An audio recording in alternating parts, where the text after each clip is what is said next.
Welcome, IMGs. U.S. clinicians work with motivational interviewing, the CURES database, bluff communications, trauma-informed care, prior authorizations. Of course, you know these words, but would you know how to use them? I'm Dr. Roger Washington, and for over 20 years, I've mentored IMGs working towards U.S. residency. And I can tell you this clearly. As IMGs, you're well trained. Lack of medical knowledge is not what holds you back. The challenge is that you're entering a system with expectations that are not explicitly taught. In many training systems, you learn by observing and adapting over time. You watch your seniors, you eventually are allowed in, and gradually you find your place. In the US, you're expected to assume the role of clinician immediately, from day one. You're not starting from zero. You're starting midstream in a system that assumes you already know how to behave.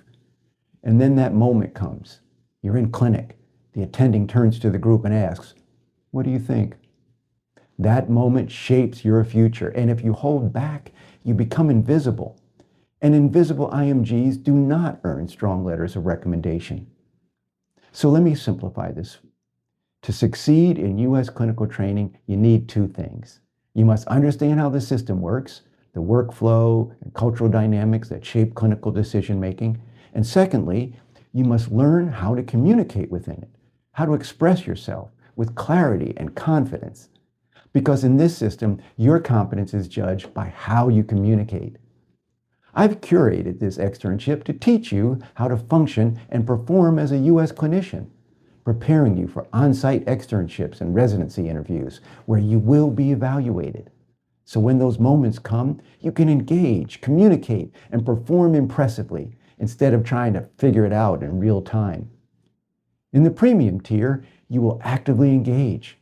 You'll present your clinical work, participate in standardized patient encounters, and receive direct, individualized feedback. Your letter of recommendation will reflect your performance. The foundation tier provides access to the same systems, concepts, and clinical material, so you can build your understanding and practice independently in preparation for your future clinical experiences. Let me leave you with this. Your competition is not U.S. medical students. Your competition is other IMGs who never learn how to translate knowledge into clinical presence. So don't wait until you're being evaluated to figure it out.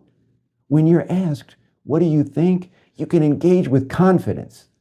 Step into the role of contributing physician. Save your seat in the clinical performance incubator.